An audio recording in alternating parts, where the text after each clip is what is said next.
So earnings just came out, folks, and we have to break them down in this video, starting off with good old Activision Blizzard, ticker symbol ATVI, which went down on the day about 5%. Not the best day at all for Activision Blizzard, but after the bell, it is up about 40 cents. So let's just dive into it and talk about what they ended up reporting. And mind you, we're not going to get too deep into these earnings reports because they just came out. The conference calls didn't even start, for Pete's sake, guys. So we're going to work with what we have in this case, which is the live news tab here on ThinkOrSwim. So revenue came in at $2.33 billion for Activision Blizzard on adjusted EPS of 78 cents. Unadjusted EPS looks like it came in at 51 cents, and it looks like here they expect at least high teens year-over-year growth for GAAP revenue in Q1. That's pretty solid, and of course, there's a lot of unknowns regarding this company, around the Microsoft merger. Is it going to go through? Is it going to get shot down? Nobody really knows at this point, but yeah,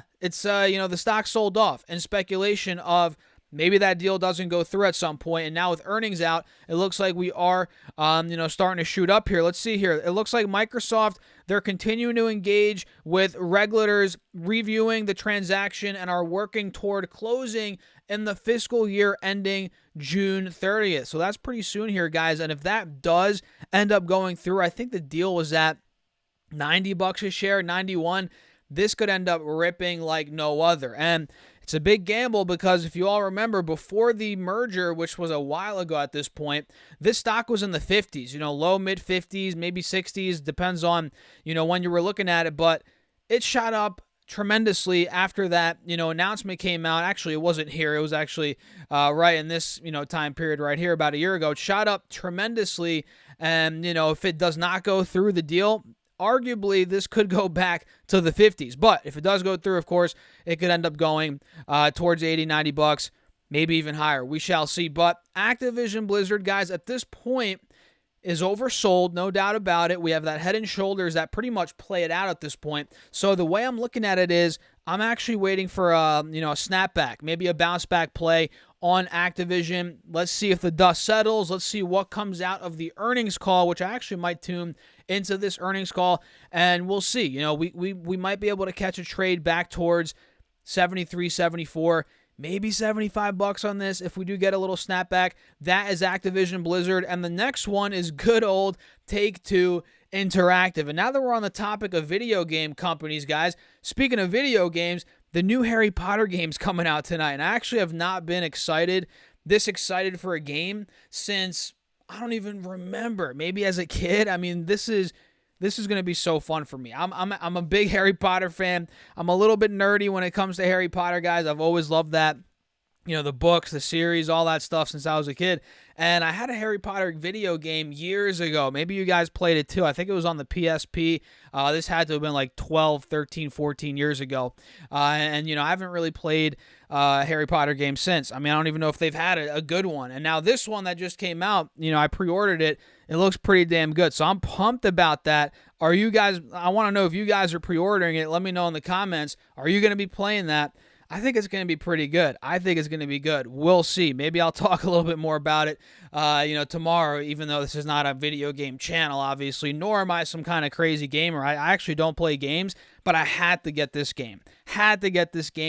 And it's going to get me back to playing some Xbox at night, guys. So either way, Take-Two Interactive ended up reporting earnings as well, and they ended up doing, let's see here, if I come down a little bit, we should be able to see it. They ended up doing $1.41 billion in revenue. They lost 91 cents a share, which, I mean, they've been on, actually, looks like 2 quarters ago they did 76 cents. Last quarter they did $1.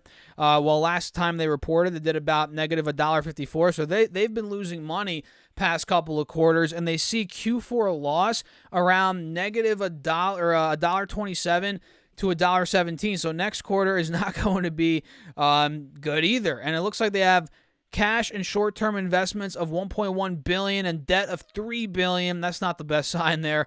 I actually haven't looked at their balance sheet, in a while, so I couldn't really tell you about an updated look on their balance sheet, but that is not the best sign right there.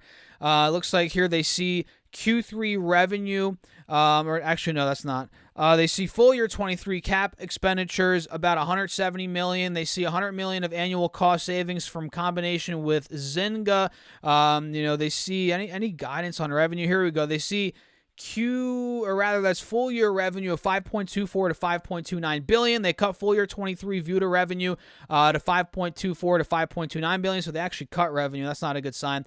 That's probably a reason why the stock is selling off here after the bell. You guys can see we closed at 105.50. Now after the bell, this thing is at 104.60. Initially, it actually went down all the way to 102 when these numbers came out. So Take-Two, although the earnings weren't the best, guidance wasn't the best, it's still holding this uptrend right here, this channel that you guys can see on the 4-hour chart. Now, if it does crack under 100, starts breaking 98, that goes out the window. That would be a change in trend, but we're not there yet. It just has not done that quite yet. So I'm going to set my alert right now. Mark is at or below 100, and if it does break trend, I'm not going to touch it. But as long as it holds in here, this could be playable. Maybe back to 108.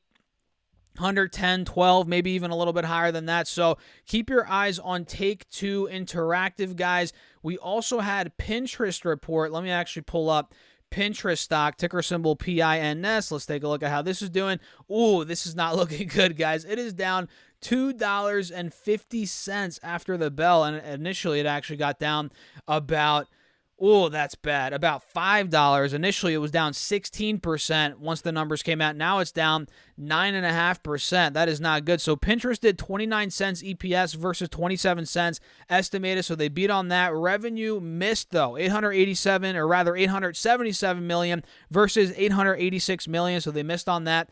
And global monthly active users were up 4% year over year to 450 million. That's got to be a disappointment. I don't really track Pinterest too much, but only 4% monthly active user growth year over year. That's not the best sign. It looks like they did announce a $500 million buyback program. It looks like here, what was the, it came a little bit under the estimate for monthly active users for Q4. It came in at, again, 450 million. The estimate was 451 million, so a little bit under there. That's not good. It's not the end of the world, but the fact that they're only growing 4%, that's not good overall. Maybe it's a short-term hump. I don't know. I don't really use Pinterest, again, nor do I really track the company all too well, but I do track the charts, and that's what you have to realize, guys. You don't really, when it comes to charts and technical analysis and short-term trading, a lot of the time, most of the time, it does not matter what the company does fundamentally, nor do you have to really know. Not that I don't know what Pinterest does, but in general here, I'm just speaking in general, if you're looking to trade a stock, you don't really have to know all the ins and outs of the business because you're not holding it long term. You know what I mean? You're only going to be trading it in and out for a couple of days, so the long-term fundamentals do not matter. So keep that in mind when it comes to charts and trading in the short term for the most part. Sure, if you're maybe looking a couple months out, maybe a couple quarters out, trading-wise, that could be a little bit different, but if we're looking at day trading, swing trading for a couple days, fundamentals don't really matter at all, guys. They don't matter at all, at least in my opinion. Maybe we can debate that in the comments. What do you guys think? Let me know in the comments down below. But look, Pinterest, even though it bombed earnings, not growing that well, monthly active users year over year, looks like the trend is still holding, believe it or not. If I get the channel tool out and draw this thing out, you guys can see it is still fighting to hold here at about 23, 24, 25, low mid-20s. It is fighting at this point. So let's see what Pinterest does here. Maybe it could be saved tomorrow. I don't know. And speaking of save, ticker symbol save, Spirit. Let's pull that up. Good transition there. Talk about a transition, guys. Save Spirit Airlines. They reported, and their stock is moving. Look at that. They closed at $19.60. Now they're up to $20.30, and they were up almost to $22 when the earnings initially came out. So let's actually pull this tab up and see what's going on. They did Q4 adjusted EPS of 12 cents versus 4 cents, so they beat on that, and they ended up beating on sales, 1.39 billion versus 1.38 billion estimated, so double beat for Spirit. That's good, and it looks like here full year 23 capacity will be up 19% to 22% compared to 2022. That's pretty good, and it looks like here International Air Transport Association says many airlines will not meet the U.S. 5G upgrade. I mean, that's okay. That's not really relevant, but I guess they're not going to meet the 5G upgrade deadline, which I mean, all right, whatever. So, at the end of the day,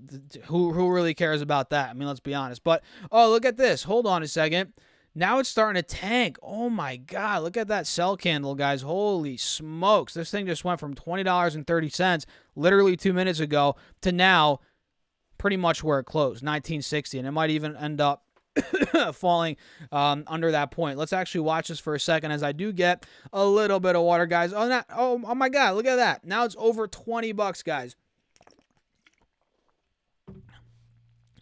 Talk about volatility. But yeah, Spirit at this point, if we pull up the 4-hour again, the chart looks awful. I'm going to be honest with you guys. It looks really bad. And if I pull up the 3-year, it doesn't look really any better either. I mean, this thing looks like, to me, a head and shoulders. If I show you all what I'm seeing right here, we have the left shoulder right here, boom. We have the head right there. And then the right shoulder's pretty much been playing out over the course of the last year, maybe even longer than that. Yeah, a little bit over a year at this point, this right shoulder has been, playing out. So Spirit Airlines does not look like it wants to reverse. Even though they double beat earnings, which is good, it does not look like, at least as of now, it wants to reverse back to the upside, in my opinion. So we also have Simon Property Group. But before we actually dive into that, if you guys haven't gotten your free stocks yet from Moomoo or from Webull, I don't know what you guys are doing. You got to get your free stocks. They're both free commission trade brokerages, like pretty much all brokerages are these days, and they're very user-friendly brokerages. You guys got to try them out and get your free money. If you don't even like the brokerages, you can just get the free money and close your account. It's literally free money, up to 15 stocks for Moomoo, each up to $2,000, link down below, and 12 stocks, up to 12 stocks from Webull with any amount deposited. Guess what? That is also linked down below. Get your money, guys. Let me know what stocks you end up getting. And now let's talk about Simon Property Group, which actually isn't a stock. It is a real estate investment trust, also known as a REIT. Let's pull this up here and see what they ended up doing. So they ended up doing funds from operations for Q4 of 340, up from 309 year over year. Sales came in at 1.4 billion, which beat the 1.27. So, that's pretty good. Funds from operations up a ton year over year. Sales ended up beating. They see full year 23 net income of $635 to $660. That's $6.35 to $660, and comparable funds from operations, $11.70 to $11.95. Not too bad. And let's see here. Anything else? It looks like there's really nothing else. But, I mean, look, their funds from operations are up nicely year over year. They beat on sales. And this thing just keeps on trucking along, guys. This thing's been uptrending for months. And at this point, it is still riding the moving averages. I mean, you guys can see right about $128, $129, right above that 50 SMA. And although I'm not going to FOMO into it, you could definitely make a case here that there could be some more upside. But when we're really looking at this, for the amount of upside that there is, which honestly, based on the chart, I don't think there's much left, at least in the very short term. The risk is the risk reward is not there. I think there could be more downside than there is upside at this point. Let's see the 3-year chart though. Let's pull that up a little bit. I mean, you could make an argument. It goes to the mid-130s. You guys can see here back in May, June, July, August of 2021. That's where we were. That's where we peaked out at 135. Then we had that triangle pretty much play out. You guys see this ascending triangle. That played out back in 2021, and this thing ripped to that new high, 170. Then we pulled back, had that head and shoulders, and now we're starting to kind of break out of that. So you could make a case that if it breaks the mid-130s, maybe from that point, it starts to take off even further. But I think in the short term, we're due for a pullback before we end up, cracking over 135. That's my take. I'd love to know your take in the comments down below, guys, on Simon Property Group. Now, another one that I'm looking at is Chegg, ticker symbol CHGG, which, my goodness, did I not say this stock is volatile during earnings season? I said that a couple videos ago, and look at what's going on. This thing closed at $21. Now it's at $16.80 after the bell. That is a drop. We're talking 20%. A fresh bear market, boom, just like that in the last 30 minutes here on Chegg. So do I want to look at these earnings or do I not? Because they're going to be bad based on this. They got to be, right? EPS, well, it looks like they double beat, funny enough. EPS 40 cents versus 38 cents. Estimated revenue 205.2 million versus 202.06, so they double beat. But the guidance, guys, is awful. Q1 total revenues, they see 184 to 186 million versus the almost 200 million estimate. That's not good. And they see full year 22 or 23 rather, total net revenue of 745 to 760 million versus 817 million estimated. That's not good either. And yeah, that's pretty much the guidance that we got. So their Q1 revenue, full year revenue is well under the estimates. Not the best sign for Chegg. So this is one that, again, I said is very volatile during earnings. This thing is not, it's definitely familiar with big drops during earnings season. We can see here back in 2021, this thing went from 60 to 30 bucks in the span of a day, literally, or a couple days. Or actually, this is the weekly chart. So a week, it went down that much, which is insane. And here, if we pull this one up, we can see back in May of 2022, it went from 25 bucks to about 15 bucks, a huge drop in the span of a couple days. So Chegg is getting destroyed yet again, which is just a disaster for that stock, guys. And looking here at some green ones, and by the way, those were all the earnings for today. Do you guys own any of those stocks? Let me know in the comments. But looking at some ones that didn't report earnings but did well, AMC, 12% green day for AMC. It just kept on ripping, guys, after we filmed that last video, and it looks like it ran all the way to $7.30, which I told you guys, watch out for $7 on AMC. We took that out. So let's see if we can retake $7. That's a big level of resistance, excuse me, here on AMC. If we could retake 7, start pushing to that intraday high, 730, we break that. Mid-8s could be in the cards for AMC. Let's see what else here. SQQQ did very well today, although I didn't catch that. I did trade it twice last week. You guys know that. We can see here, I don't want to say it's overbought quite yet, but it's already up about 13% from that $32 low. And sure, there could be a little more upside here on SQQQ. But like I said in my last video, guys, even though we had a red day overall in the stock market today, the trend is still holding for the bulls here. The uptrend is still holding. So if anything, if we come down a tad more here and we hold QQQ at about 298, 300, I might consider TQQQ for a short-term trade. I might. I haven't bought it yet. I haven't, pulled the trigger yet, but it's in the cards for sure for me. If this thing comes down 23, 23.50, I'd consider, picking some up. And SPY, if we look at this, even though it had a red day, 0.6% red day, we're still above the 50 SMA. We had a couple green candles here form, throughout the day above that moving average. This looks like the trend's continuing. And you guys know how we have SQQQ and TQQQ for QQQ, which is the NASDAQ. Those are 3X leveraged ETFs that we can trade. We also have 2 that are for the S&P 500. And I'm forgetting right now, what are they? SPXL, that's the one, guys, which is the long, the bull ETF, right? So if you think we're due for another pop in the markets, you could play this potentially. I'm not telling you guys what to do, but I've done this before, so I'm speaking from experience. This could end up running a couple percentage points, who knows? And the bear ETF for SPY that I use, at least that I look at, is SPXS, which is again the bear 3X leveraged ETF. So that is what I'm looking at pretty much. Those are ones that I've been trading recently, doing pretty well on, and I'm going to continue watching them. But the thing is with these leverage ETFs, guys, and we'll wrap it up here, you got to be very patient with them. You can't FOMO into them. If your gut's telling you missed the move, or the chart's telling you missed the move, but you want to get in anyway, it might not be the best move for you. But, if you see the charts looking like you want to see them, let's say we're super oversold and, you're looking for a snapback move like I'm looking at on Activision Blizzard, although that's not